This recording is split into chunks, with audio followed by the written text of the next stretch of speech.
السلام عليكم ورحمة الله وبركاته. الحمد لله رب العالمين، نحمده ونستعينه ونستغفره ونؤمن به ونتوكل عليه، ونعوذ بالله من شرور أنفسنا ومن سيئات أعمالنا. من يهده الله فلا مضل له ومن يضلل فلا هادي له، وأشهد أن لا إله إلا الله وحده لا شريك له، وأشهد أن محمدا عبده ورسوله أرسله بالهدى ودين الحق ليظهره على الدين كله ولو كره المشركون. أعوذ بالله من الشيطان الرجيم. يا أيها الذين آمنوا اتقوا الله حق تقاته ولا تموتن إلا وأنتم مسلمون. الله أكبر الله أكبر الله أكبر، لا إله إلا الله الله أكبر الله أكبر ولله الحمد. ഏറ്റവും സ്നേഹമുള്ള സഹോദരി സഹോദരന്മാരെ, സുഹൃത്തുക്കളെ, മഹാനായ പ്രവാചകൻ സല്ലല്ലാഹു അലൈഹി വസല്ലമയുടെ സുന്നത്ത് നെഞ്ചിലേറ്റി പെരുന്നാൾ നിസ്കാരത്തിനും അനുബന്ധ ഖുതുബക്കുമായി ഇവിടെ എത്തിച്ചേർന്നിട്ടുള്ള പ്രിയപ്പെട്ട വിദ്യാർത്ഥികളെ, രക്ഷിതാക്കളെ, സഹോദരി സഹോദരന്മാരെ, സുഹൃത്തുക്കളെ, ഏവർക്കും എന്റെയും എന്റെ കുടുംബത്തിന്റെയും പെരുന്നാൾ ആശംസകൾ നേരുന്നു. തഖബ്ബലല്ലാഹു മിന്നാ വമിൻകും സാലിഹൽ അഅമാൽ. കഴിഞ്ഞ 29 ദിവസങ്ങളായി അതിന്റെ രാപ്പകലകളിൽ നമ്മൾ നിർവഹിച്ച നിസ്കാരവും നാം നൽകിയിട്ടുള്ള ദാനധർമ്മങ്ങളും ഖുർആൻ പാരായണവും നമ്മുടെയൊക്കെ ജീവിതത്തിന് നൽകിയിട്ടുള്ള ഒരു വല്ലാത്ത ആസ്വാദനവും ചിട്ടയും സൗന്ദര്യവും, അള്ളാഹുവിനോട് നമ്മൾ നടത്തിയ പ്രാർത്ഥനകളും നമ്മൾ ഒരുവിട്ട ദിക്റുകളും ദുആകളും സ്വലാത്തുകളും നമുക്ക് പകർന്നു നൽകിയ ചില ആത്മവിശ്വാസമുണ്ട്. നമ്മുടെ പാപങ്ങൾ മായ്ച്ചു കളയണമെന്ന് ആഗ്രഹിച്ചുകൊണ്ട് അള്ളാഹുവിനോട് നമ്മൾ നടത്തിയ ആത്മാർത്ഥമായ പ്രാർത്ഥനയും തൗബയും ഇസ്തിഗ്ഫാറുമുണ്ട്. അതിന്റെ എല്ലാം ചൈതന്യവും ആവേശവും ഒറ്റുനിൽക്കുന്ന ഈ പെരുന്നാൾ അന്തരീക്ഷത്തിൽ നമുക്കൊക്കെ ഏറെ നമ്മുടെ ഹൃദയങ്ങൾക്ക് ആവേശവും സന്തോഷവും പുളകവും കൊള്ളിക്കുന്ന അല്ലാഹു സുബ്ഹാനഹു വ തആല പരിശുദ്ധ ഖുർആനിൽ പറഞ്ഞ 2 ആയത്തുകൾ. ഒന്ന് സൂറത്തു തൗബയിലെ 104-ാമത്തെ ആയത്താണ്. അല്ലാഹു സുബ്ഹാനഹു വ തആല ചോദിക്കുന്നു, അലം യഅലമു, അവർ മനസ്സിലാക്കിയിട്ടില്ലേ, അന്നല്ലാഹ ഹുവ യഖ്ബലു തൗബത അൻ ഇബാദിഹി വയഖുദു الصദഖാത്ത് വഅന്നല്ലാഹ ഹുവ തവ്വാബുർ റഹീം. അല്ലാഹു സുബ്ഹാനഹു വ തആല ചോദിക്കുന്നത്, അലം യഅലമു, അവരെന്താ മനസ്സിലാക്കാത്തത്, എന്താ ചിന്തിക്കാത്തത്, അന്നല്ലാഹ ഹുവ യഖ്ബലു തൗബത അൻ ഇബാദിഹി, അല്ലാഹുവാണ് അവന്റെ അടിയാറുകളിൽ നിന്ന് തൗബ സ്വീകരിക്കുന്നവൻ, വയഖുദു الصദഖാത്ത്, അവർ നൽകിയ സദഖകൾക്ക് പ്രതിഫലം നൽകുന്നവൻ, അത് സ്വീകരിക്കുന്നവൻ, വഅന്നല്ലാഹ ഹുവ തവ്വാബുർ റഹീം, അല്ലാഹുവാണ് എല്ലാ പാപമോചനവും സ്വീകരിക്കുന്നവൻ, അവനാണ് കരുണാനിധി. എന്നെന്തേ അവർ മനസ്സിലാക്കാത്തത് എന്ന് അല്ലാഹു ചോദിക്കുകയാണ്. എന്റെ പ്രിയപ്പെട്ട വിശ്വാസികളെ, ഇത് നമുക്ക് വല്ലാത്ത ആനന്ദവും ആവേശവും പ്രതീക്ഷയും നൽകുന്ന ഒരായത്താണ്. മറ്റൊരായത്തിൽ അല്ലാഹു ചോദിക്കുന്നു, ഹുവല്ലദീ യഖ്ബലു തൗബത അൻ ഇബാദിഹി വയഅഫു അനിസ് സയ്യിആത്ത് വയഅലമു മാ തഫ്അലൂൻ. അല്ലാഹു സുബ്ഹാനഹു വ തആല പറയുകയാണ്, വഹുവല്ലദീ യഖ്ബലു തൗബത അൻ ഇബാദിഹി, ഒരു അടിമയിൽ നിന്നും അവന്റെ പാപമോചനം അല്ലാഹു സുബ്ഹാനഹു വ തആലയാണ് സ്വീകരിക്കുക.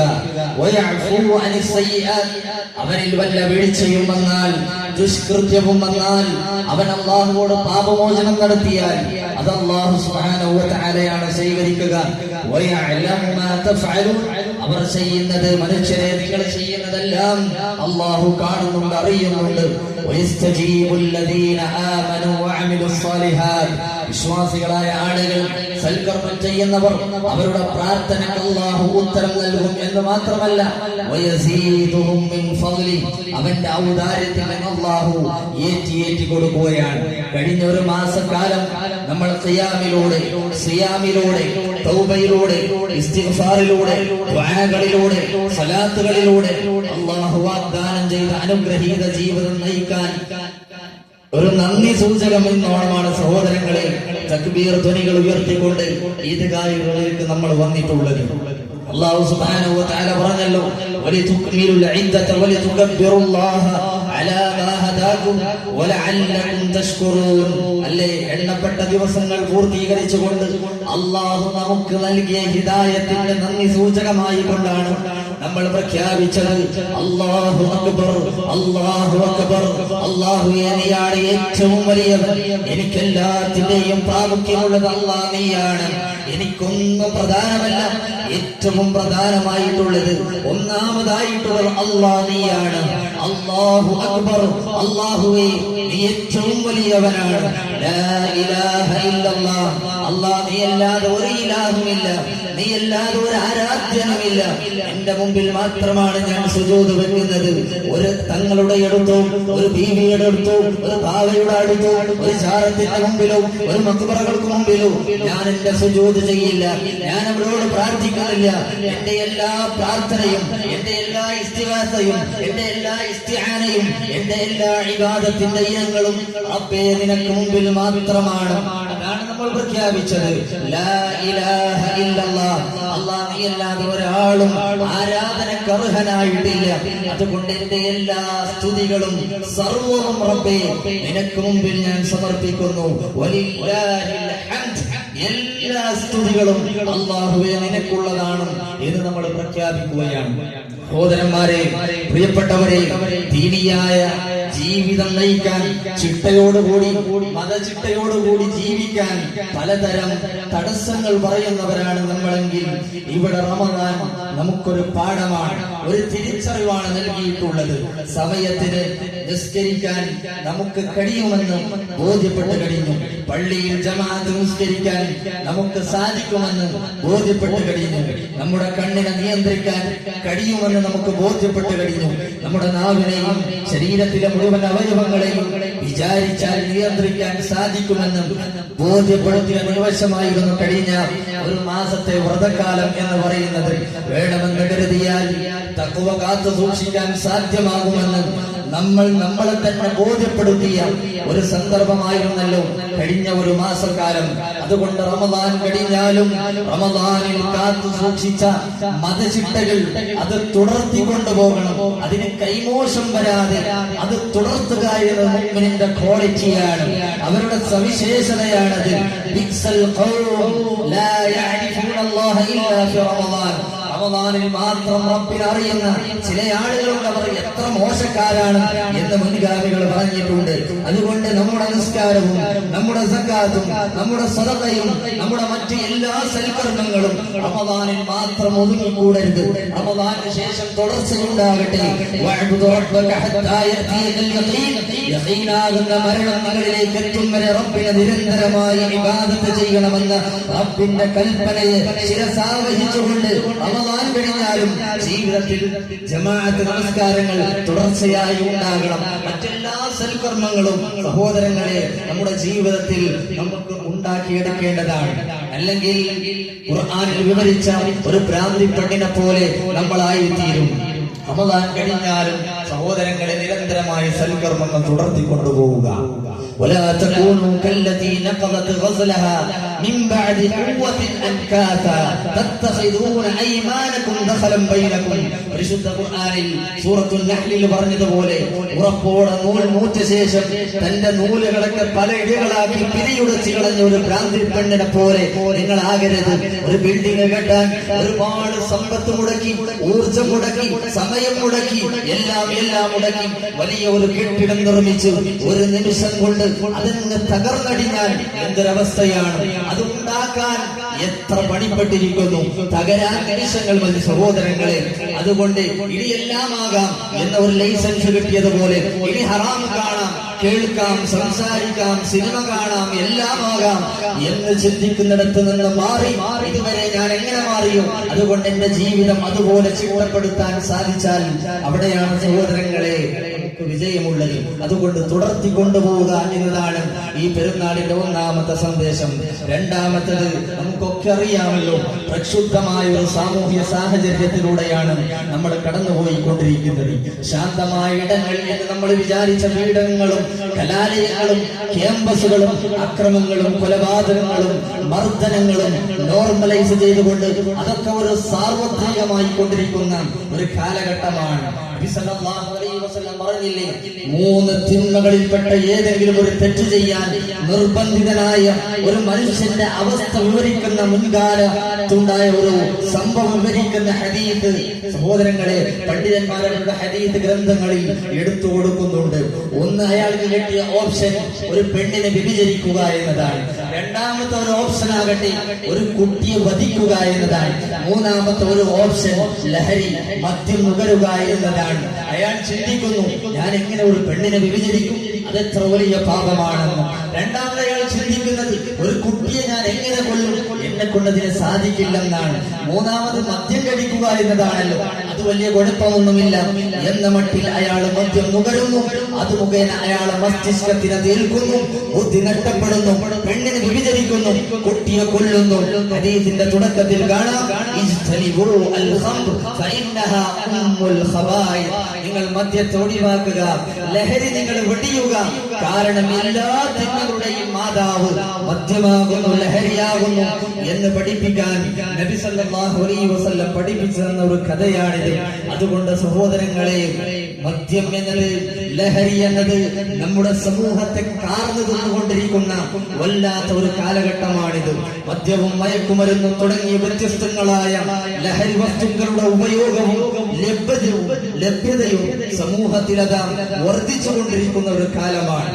ഒരു ഭാഗത്ത് ലഹരി വിരുദ്ധ ക്യാമ്പയിനുകളും ബോധവൽക്കരണങ്ങളും ദിനാചരണങ്ങളും നടക്കുമ്പോഴും ആവശ്യക്കാർക്ക് ലഹരി വസ്തുക്കൾ സുലഭമായി ലഭിക്കുന്ന രീതിയിൽ ലഹരി മാഫിയുടെ ശൃംഖലകൾ അതാ വളർന്ന് പന്തലിച്ചു കൊണ്ടിരിക്കുന്ന ഒരു സമയമാണ്.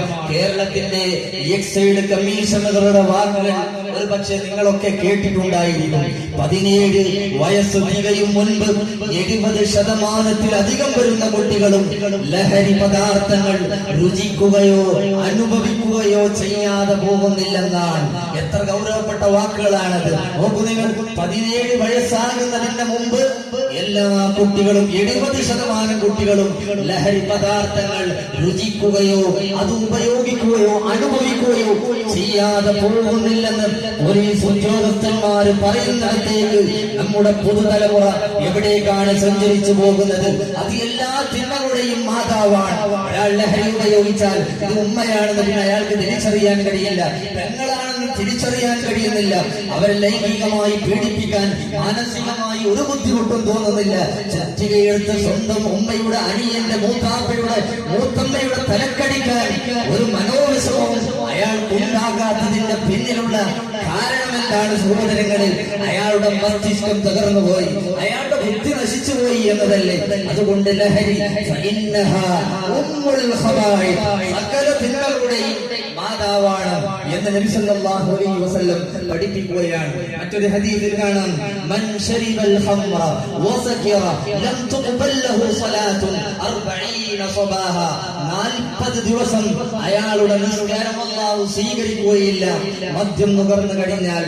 ഹദീസിന്റെ അവസാനത്തിൽ വഇൻ ആദ കാന ഹഖ്ഖൻ അലല്ലാഹി അൻ യസ്ഖിയഹു മിൻ റദ്ഗത്തിൽ ഖബാൽ യൗമൽ ഖിയാമ. ഖിയാമത്ത് നാളിൽ റദ്ഗത്തുൽ ഖബാൽ എന്ന് പറയുന്ന ഒരു ചീഞ്ഞളിഞ്ഞ പാനീയം അയാൾ കുടിപ്പിക്കപ്പെടും. സഹാബികൾ ചോദിച്ചു, മാ റദ്ഗത്തുൽ ഖബാൽ യാ റസൂലല്ലാഹ്, അല്ലാഹുവിന്റെ റസൂലേ എന്തായി റദ്ഗത്തുൽ ഖബാൽ എന്ന് പറഞ്ഞാൽ?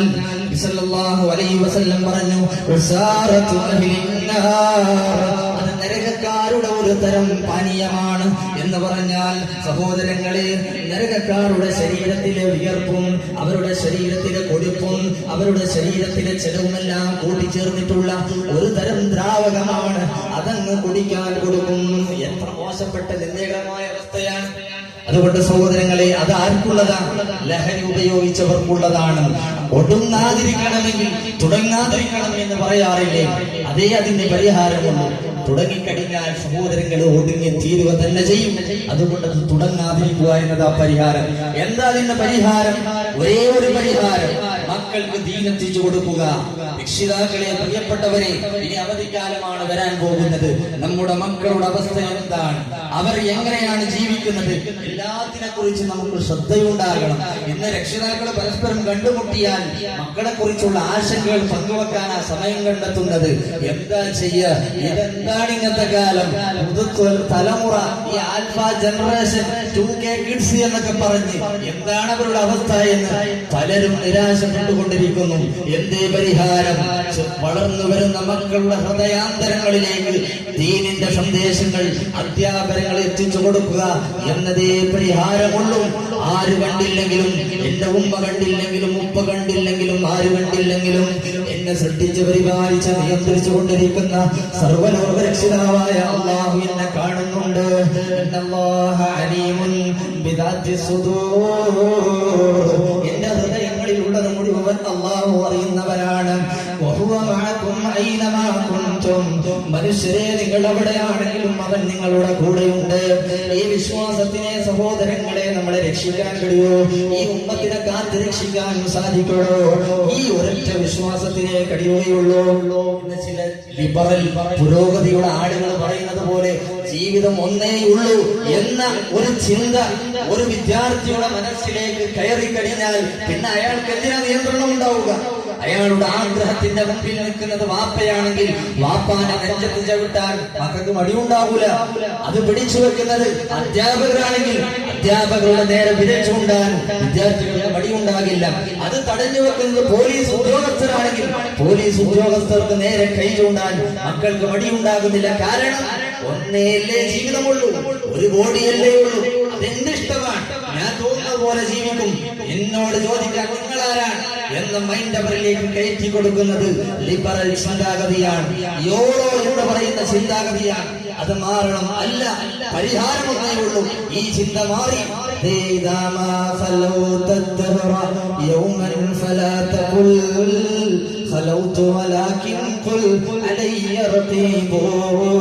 ഒറ്റക്കാകുമെന്ന് നീ ചിന്തിക്കില്ല, ഞാൻ ഒറ്റക്കാണെന്ന്. മറിച്ചെന്നെ അതാ സൃഷ്ടിച്ച് പരിപാലിച്ച് നിയന്ത്രിച്ചു കൊണ്ടിരിക്കുന്ന റബ്ബെന്നെ കാണുന്നവനാണ്. ഇന്നല്ലാഹ കാന അലൈക്കും റഖീബാ. എന്നവൻ നിരീക്ഷിച്ചു കൊണ്ടിരിക്കുകയാണ്, എന്നവൻ ഇങ്ങനെ കണ്ടുകൊണ്ടിരിക്കുകയാണ്. അതുകൊണ്ട് റൂമിന്റെ ഉള്ളിൽ രാത്രി 12 മണിക്ക് കുറ്റിയിട്ട് കിടക്കുമ്പോഴും നീ ചിന്തിക്കണം, എന്റെ ഉപ്പ ഉറങ്ങിയാലും ഉമ്മ ഉറങ്ങിയാലും കൂട്ടുകാർ ഉറങ്ങിയാലും ആരുറങ്ങിയാലും ഒരിക്കലും യാതൊരു മയക്കമോ ഉറക്കമോ ബാധിക്കാത്ത ഒരു റബ്ബുണ്ട്. അവൻ എന്നെ ഇങ്ങനെ നോക്കിക്കൊണ്ടിരിക്കുകയാണ് എന്നൊരു മനസ്സിൽ വന്നാൽ, ഒരു കുട്ടിയുടെ ഹൃദയത്തിൽ വന്നാൽ, അതല്ലേ സുഹൃത്തുക്കളെ പരിഹാരമായിട്ടുള്ളത്. ലഹരി ഉപയോഗിക്കാതിരിക്കാനുള്ള പരിഹാരം അതേ ഉള്ളൂ. അത് മാത്രമാണ് പരിഹാരമുള്ളത്. അങ്ങനെയല്ലേ നബി സല്ലല്ലാഹു അലൈഹി വസല്ലം അവിടുന്ന് 6-ാം നൂറ്റാണ്ടിലെ ജാഹിലിയ കാലഘട്ടത്തിൽ ഇദാ മുത്തു ഫദ്ഫിനി ഇലാ ജംബി കർമത്തിൻ തുറവി ഇമാമി ബഅദ മൗതി ഉറൂഖുഹാ. ഞാൻ മരിച്ചാൽ എന്റെ മുന്തിരിവള്ളിയുടെ താഴെ കുഴിച്ചിടണം, കാരണം അതിന്റെ നീരെനിക്ക് മരണശേഷം നുകരാമല്ലോ എന്ന് മദ്യത്തിൽ അത്രമേൽ അഡിക്ഷൻ വന്ന ജനതയെ മാറ്റി ചിന്തിപ്പിക്കാൻ കാരണമായതെന്താണ്? റബ്ബിനെ കുറിച്ചുള്ള ബോധമല്ലേ, റബ്ബിനെ കുറിച്ച് പരിചയപ്പെടുത്തി കൊടുത്തതല്ലേ. അതുകൊണ്ട് ആ വിശ്വാസം സഹോദരങ്ങളെ അവരുടെ മനസ്സിൽ ഉണ്ടാവുക എന്നതാണ്. അതുകൊണ്ട് റബ്ബിനെ കുറിച്ച് ചെറുപ്പത്തിലേ നമ്മൾ പരിചയപ്പെടുത്തി കൊടുക്കണം. അതിന് മദ്രസകൾ വേണം. ചെറുപ്പത്തിൽ ഇളം ഹൃദയങ്ങളിൽ നല്ല ദീന കയറിയാൽ പിന്നെ പടി വരത്തൂല. ഓന് കുറച്ചാണ് കഴിയട്ടെ, ഷാറാവട്ടെ, 10-ാം ക്ലാസ് കഴിഞ്ഞോട്ടെ, പഠനമൊക്കെ കഴിഞ്ഞോട്ടെ, പിന്നെ പിടിച്ചാൽ കിട്ടൂല. സഹോദരങ്ങളെ ചെറുപ്പത്തിലേ ദീന കൊടുക്കണം. അപ്പോഴേ കുട്ടികൾ നന്നാവുള്ളൂ എന്ന് നമ്മൾ മനസ്സിലാക്കണം. നമ്മുടെ വിദ്യാർത്ഥികൾക്ക് വേണ്ടി ഇൻഷാ അല്ലാഹ് ഈ മെയ് 11 പെരിന്തൽമണ്ണയിൽ വെച്ചൊരു വിദ്യാർത്ഥി കോൺഫറൻസ് നടക്കുന്നുണ്ട്. അത് നമുക്ക് വലിയൊരു പ്രതീക്ഷയാണ്. നമ്മുടെ മക്കളെയൊക്കെ അതിൽ പങ്കെടുപ്പിക്കണം. അതിന്റെ ഭാഗമായുള്ള എല്ലാ പ്രവർത്തനങ്ങളിലും നമ്മുടെ മക്കളുണ്ടാകട്ടെ, ദീനുമായി അവർ സഞ്ചരിക്കട്ടെ. അതാണ് ഇതിനുള്ള ഒരു പരിഹാരമായി നമുക്ക് നിർദ്ദേശിക്കാനുള്ളത്. മറ്റൊരു വിഷയം സഹോദരങ്ങളെ, ഉമ്മത്തിന്റെ ഇസ്സത്ത് ചോദ്യം ചെയ്യപ്പെടുന്ന സമീപനങ്ങൾ പലയിടങ്ങളിൽ നിന്നും നമ്മൾ ആവർത്തിക്കുകയാണ്. ഒരു വശത്ത് നമ്മുടെ സമുദായത്തെ മതവിശ്വാസത്തിൽ നിന്ന് അടർത്തി മാറ്റാൻ ലിബറലിസവും മോഡേണിറ്റിയും പുരോഗമന ചിന്തകയും അരയും തലയും മുറുക്കി സർവസജ്ജമായ അവസ്ഥ ഇന്ന് സമൂഹത്തിന്റെ ഒരു ഭാഗം. മറ്റൊരു ഭാഗത്താകട്ടെ ഇസ്ലാമിന്റെ നേരെയുള്ള വിദ്വേഷ പ്രചാരണങ്ങൾ, വിമർശനങ്ങൾ.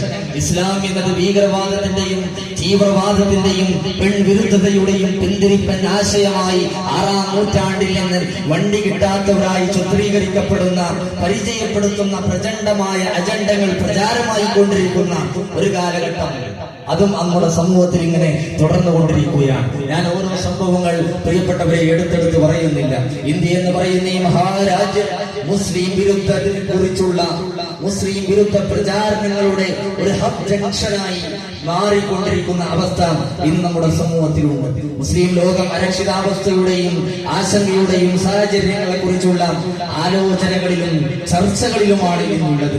ഈ പരിശുദ്ധമായ റമദാനിൽ പോലും ഫലസ്തീനിലെ ഗസയിലെ തെരുവുകളിൽ മുസ്ലിം സഹോദരങ്ങൾ തുല്യതയില്ലാത്ത മനുഷ്യാവകാശ ധ്വംസനങ്ങൾക്ക് വിധേയമായി കൊണ്ടിരിക്കുമ്പോൾ പാവപ്പെട്ട ചോര പിഞ്ചോമന പൈതങ്ങൾ വരെ ജീവിക്കാൻ അവസരം കൊടുക്കാതെ കൊന്നുകളയുമ്പോൾ, പാവപ്പെട്ട മുസ്ലിം സ്ത്രീകളെ പീഡനത്തിനിരയാക്കുമ്പോൾ, സ്വന്തം ഉപ്പയുടെ മുമ്പിൽ സഹോദരങ്ങളുടെ മുമ്പിൽ ശാരീരികമായി ലൈംഗികമായി പീഡിപ്പിച്ച് അവരുടെ അഭിമാനത്തിന് ക്ഷതം വരുത്തുന്ന വേദനാജനകമായ വാർത്തകൾ നിരന്തരം കേട്ടുകൊണ്ടിരിക്കുമ്പോൾ എന്താ പരിഹാരം?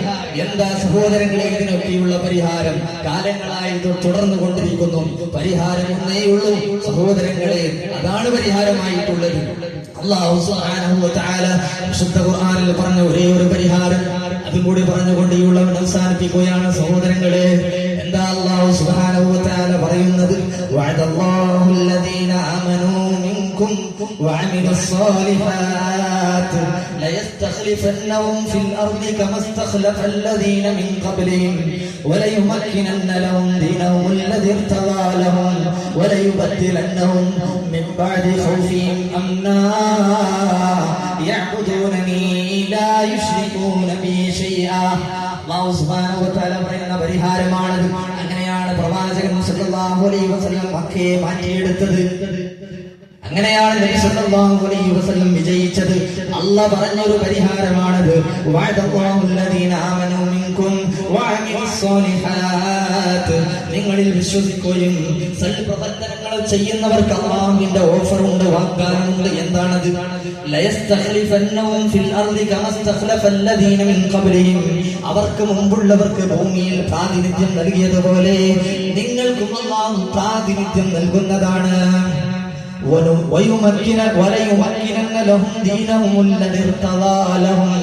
അവർ ഇഷ്ടപ്പെടുന്ന തൃപ്തിപ്പെടുന്നതായ മതമനുസരിച്ച് ജീവിക്കാനുള്ള സൗകര്യം ഈ ഭൂമിയിൽ അല്ലാഹു കൊടുക്കുന്നതാണ്. എന്തേ കാരണം? കൊടുക്കും. അതിന് അല്ലാഹു സുബ്ഹാനഹു വ തആല ഒരു കണ്ടീഷൻ വെക്കുന്നുണ്ട്. അത് പ്രവാചകന്റെ ജീവിതം പരിശോധിച്ചാൽ നമുക്ക് ബോധ്യപ്പെടും.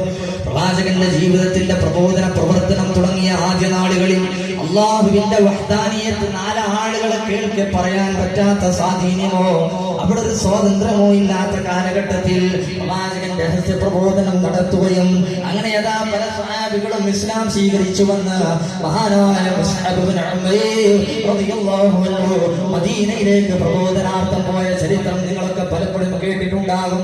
അവിടെ പോയി പല ആളുകളെയും ഇസ്ലാമിലേക്ക് കൊണ്ടുവരുന്നു. ഒരു സംഘം അതാ ഇസ്ലാം സ്വീകരിച്ചു വരുന്നു. അങ്ങനെ ഇസ്ലാം സ്വീകരിച്ച അല്ലാഹുവിന്റെ വഹ്ദാനിയത്ത് അംഗീകരിച്ചപ്പോൾ അതേ കാലഘട്ടത്തിൽ മക്കയിൽ പിന്നെ വല്ലാത്ത സ്വാധീനമല്ലേ ഉണ്ടായത്, മദീനയിൽ വല്ലാത്ത സ്വാധീനമല്ലേ ഉണ്ടായത്.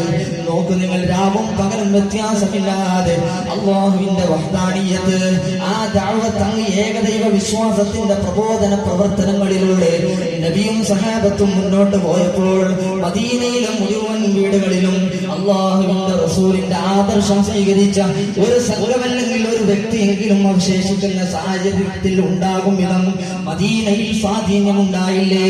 അതല്ലേ ചരിത്രം നമ്മളെ ബോധ്യപ്പെടുത്തിയത്.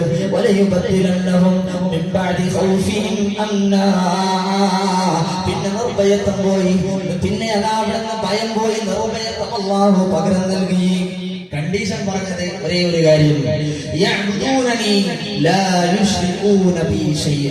എന്നെ മാത്രം ആരാധിക്കണം, എന്നിൽ ഒന്നിനെയും പങ്കു ചേർക്കാൻ പാടില്ല. ഒരു ജാറത്തിലേക്കും പോകണ്ട, ഒരു തങ്ങളടുത്തും പോകണ്ട, ഒരു ബീവിന്റെ അടുത്തും പോകണ്ട, ആരുടെ അടുത്തും പോയി പ്രാർത്ഥിക്കാൻ വേണ്ടി ക്യാഷും കൊടുക്കേണ്ട ആവശ്യമില്ല. ഇസ്ലാം എന്ന് പറയുന്നത് നേരിട്ടാണ്, അല്ലെ? അല്ലാഹു സുബ്ഹാനഹു വ തആല നോമ്പിന്റെ ആയത്ത് പറഞ്ഞ തൊട്ടുടനെ പറഞ്ഞ ആയത്ത് എന്താ? ഇദാ സഅലക ഇബാദി അന്നി ഫഇന്നി ഖരീബ്, ഞാൻ ഏറ്റവും സമീപസ്ഥനുള്ളവൻ, ഏറ്റവും അടുത്തുള്ളവനാണ്, അതുകൊണ്ട് എന്നോട് തേടിക്കോ. ജീബു ദഅവത ദാഇ ഇദാ ദഅനി, പ്രാർത്ഥിക്കുന്നവർക്ക് ഞാൻ ഉത്തരം കൊടുക്കും എന്നാണ് അല്ലാഹു സുബ്ഹാനഹു വ തആല പറയുന്നത്. അപ്പൊ ഒരാളെടുത്തും പോയി നിങ്ങൾ പ്രാർത്ഥിക്കണം എന്ന് പറയാം, പക്ഷെ അതിന് പൈസ കൊടുക്കേണ്ട ആവശ്യമില്ല. മനസ്സിലായില്ലേ? സഹോദരങ്ങളെ, നമ്മൾ നേരിട്ട് അള്ളാഹുവിനോട് പറയാം. അതേ ഇസ്ലാം എങ്ങനെ പഠിപ്പിച്ചിട്ടുള്ളൂ നമുക്ക്. അതിന്റെ ഇടയാളന്റെ ആവശ്യം സഹോദരങ്ങളെ ഇല്ല എന്നതാണ്. അതുകൊണ്ട് അങ്ങനെ അള്ളാഹുവിനെ മാത്രം ആരാധിക്കുമ്പോൾ അള്ളാഹു നമുക്ക് സ്വാധീനം തരും, ഇസ്സത്ത് തരും എന്നതാണ് സഹോദരങ്ങളെ ചരിത്രം നമ്മളെ ബോധ്യപ്പെടുത്തിയത്. മുസ്ലിം ലോകം അന്വേഷിച്ചുകൊണ്ടിരിക്കുന്ന ദൈവിക സഹായത്തിന്റെ മാനദണ്ഡമാണ് ഞാൻ പറഞ്ഞത്.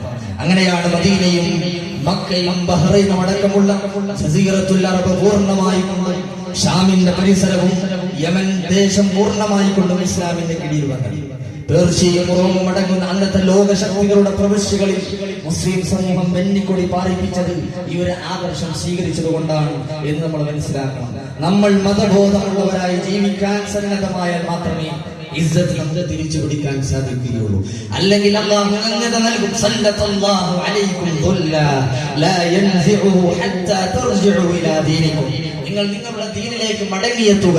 പലപ്പോഴും നമ്മളൊരു മുസ്ലിമാണെന്ന് പറയാൻ തന്നെ പലർക്കും മടിയാണ്, മുസ്ലിമിന്റെ പേര് പറയാൻ തന്നെ മടിയാണ്. സഹോദരങ്ങളെ, നമുക്ക് കിട്ടിയിട്ടുള്ള ഇസ്സത്ത്, ആ ഹിദായത്തിന്റെ വെളിച്ചം എത്രയാണ്, എന്നിട്ടും പലർക്കും മുസ്ലിം എന്നത് പറയുന്നതിൽ അപമാനം. അതിൽ നിന്ന് മാറി അതിൽ അഭിമാനം കണ്ടെത്തുന്നവരായി പൂർണ്ണ മുസ്ലിങ്ങളായി മുഴുവനായ ഇസ്ലാമിലേക്ക് നിങ്ങൾ പ്രവേശിക്കുക എന്ന പരിശുദ്ധ ഖുർആനിന്റെ വചനം നമ്മൾ മതചിന്തയുള്ളവരായി മാറുക, എങ്കിൽ അല്ലാഹു ഇസ്സത്ത് നമുക്ക് നൽകും എന്നതാണല്ലോ ചരിത്രങ്ങളിൽ മുഴുവൻ കാണുന്നത്.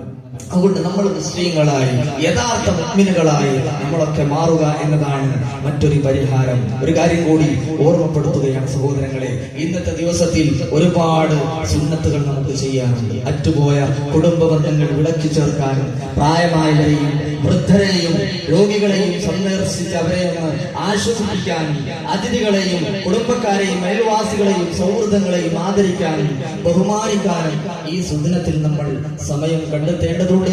അത് പ്രത്യേകം സുന്നത്തുള്ള വിഷയമാണ്. ചെറിയ കുട്ടികളാണെങ്കിൽ അവർക്ക് സമ്മാനങ്ങൾ കൈമാറിക്കൊണ്ടും സന്തോഷങ്ങൾ പകർന്നുകൊണ്ടും പഠനമോ ജോലിയോ ചികിത്സയോ ആയി വിദൂര രാജ്യത്ത് കഴിയുന്നവരാണെങ്കിൽ സോഷ്യൽ മീഡിയയുമായി അവരുമായി ബന്ധം പുതുക്കാൻ ഈ ദിവസം നമ്മൾ പ്രത്യേകം ശ്രദ്ധിക്കേണ്ടതുണ്ട്. കൂടെയുള്ളവരോട് പരസ്പരം പുഞ്ചിരിച്ചും അതുപോലെ അഭിവാദ്യങ്ങൾ ചെയ്തുകൊണ്ടും അവർക്ക് വേണ്ടി പ്രാർത്ഥിച്ചുകൊണ്ടും സലാം പറഞ്ഞുകൊണ്ടും ആലിംഗനം ചെയ്ത് സ്നേഹം പുതുക്കാൻ, അനുഭവങ്ങൾ പങ്കുവെക്കാൻ ഈ സുദിനത്തിൽ നമ്മൾ സമയം കണ്ടെത്തേണ്ടതുണ്ട്. ഈദ് സദഖ നമ്മൾ നന്നായി വർദ്ധിപ്പിക്കേണ്ടതുണ്ട്. നബി സല്ലല്ലാഹു അലൈഹി വസല്ലം ഈ സുദിനത്തിൽ സ്ത്രീകളെ പ്രത്യേകം വിളിച്ച് നിങ്ങൾ സ്വതക്കകൾ വർദ്ധിപ്പിക്കണം എന്ന് പഠിപ്പിച്ച ഹദീസുകളിൽ കാണാം. ആഘോഷങ്ങളെ ആഭാസമാകുന്ന ഈ തലമുറയിൽ നിന്ന് മാറി പ്രവാചകന്റെ സുന്നത്ത് ജീവിപ്പിക്കുന്ന യഥാർത്ഥ മുഅ്മിനുകളായി നമുക്ക് മാറാൻ സാധിക്കണം. അല്ലാഹു അതിന് നമുക്കൊക്കെ തൗഫീഖ് നൽകി അനുഗ്രഹിക്കുമാറാകട്ടെ. ഒരൊറ്റ ഹദീസ് കൂടി പറയുകയാണ്. നബി സല്ലല്ലാഹു അലൈഹി വസല്ലം പറഞ്ഞല്ലോ, നിങ്ങളൊക്കെ കേട്ട ഹദീസായിരിക്കും, ഒരു നോമ്പുകാരന് രണ്ട് സന്തോഷമുണ്ട്. ഒന്ന് ഫർഹത്തുൻ ഇൻദ ഫിത്രി, നോമ്പ് തുറക്കുമ്പോഴുള്ള വല്ലാത്ത സമാധാനമാണ്. ആ സന്തോഷം റബ്ബിനെ കണ്ടുമുട്ടുമ്പോഴുള്ള സന്തോഷമാണ്. 14 രാവിലെ പൂർണ്ണചന്ദ്രനെ നോക്കിക്കൊണ്ട് പറഞ്ഞു, ഇന്നകും സതറൂന റബ്ബകും കമാ തറൂന ഹാദൽ ഖമർ ഫീ ലൈലത്തിൽ ബദർ. ഈ പരിപൂർണ്ണ ചന്ദ്രൻ എത്ര സുവ്യക്തമായി, യാതൊരു പ്രയാസവും എത്ര തിക്കും തിരക്കും ഉണ്ടെങ്കിലും എല്ലാവർക്കും കാണാവുന്ന രൂപത്തിൽ സുവ്യക്തമായി കാണുന്നത് പോലെ നിങ്ങൾ നിങ്ങളുടെ റബ്ബിനെ കാണും. അത് സ്വർഗത്തിൽ വെച്ചാണ്. അതാണ് ഏറ്റവും വലിയ സന്ദേശം. അതിനെ തഖ്വ നമ്മൾ കൈമുതലാക്കണം, നമ്മൾ നേടിയെടുക്കുക. റമദാനിൽ നമ്മൾ വീണ്ടെടുത്ത ആ ആർജവും ഊർജവും ദീനിയായ വിഷയത്തിൽ ഉണ്ടാകണം. അതിന് അല്ലാഹു നമുക്കൊക്കെയും തൗഫീഖ് നൽകി അനുഗ്രഹിക്കുമാറാകട്ടെ. നമ്മളിൽ വന്നുപോയി ചെറുതുമായ എല്ലാ തെറ്റുകുറ്റങ്ങളും അല്ലാഹു സുബ്ഹാനഹു വ തആല വിട്ടുപുറത്ത് മാപ്പാക്കി തരുമാറാകട്ടെ. കടങ്ങൾ കൊണ്ട് മറ്റു കഷ്ടപ്പെടുന്ന ഒരുപാട് സുഹൃത്തുക്കളുണ്ട്, സഹോദരന്മാരുണ്ട്. അല്ലാഹു എല്ലാവരുടെ പ്രയാസവും എത്രയും പെട്ടെന്ന് നീക്കി കൊടുക്കണമേ. ഒരുപാട് ആളുകൾ രോഗികളായി കഴിയുന്നു. അല്ലാഹു എല്ലാവർക്കും ശിഫാ പ്രദാനം ചെയ്യണമേ. ഒരുപാട് ആളുകൾ നമ്മളെ തൊട്ട് പിരിഞ്ഞു പോയിക്കൊണ്ടിരിക്കുന്നു. ഈ റമദാന്റെ തുടക്കത്തിലുള്ള പല ആളുകളും ഇന്നില്ല. കഴിഞ്ഞ റമദാനുകളിൽ ഉണ്ടായിരുന്ന പലരും ഇന്നില്ല, എന്റെ ഉപ്പയടക്കം. അതുകൊണ്ട് സഹോദരങ്ങളെ, അവർക്കൊക്കെ വേണ്ടി നമ്മൾ പ്രാർത്ഥിക്കണം. അവരുടെ ഖബറിടം അല്ലാഹു വിശാലമാക്കി കൊടുക്കുമാറാകട്ടെ. അവർക്ക് മഗ്ഫിറത്തും റഹ്മത്തും നൽകി അനുഗ്രഹിക്കുമാറാകട്ടെ. اللهم اغفر للمؤمنين والمؤمنات والمسلمين والمسلمات والأحياء منهم والأموات إنك مجيب الدعوات يا قاضي الحاجات. اللهم أعز الإسلام والمسلمين وأذل الشرك والمشركين. ربنا تقبل منا صلاتنا وصيامنا وقيامنا وركوعنا وسجودنا واعتذارنا ودعاءنا يا رب العالمين. اللهم أصلح حال إخواننا المسلمين في فلسطين. اللهم انصر إخواننا المجاهدين المستضعفين في غزة. اللهم ثبت أقدامهم. اللهم عليك باليهود. اللهم دمر الجيش الصهيوني.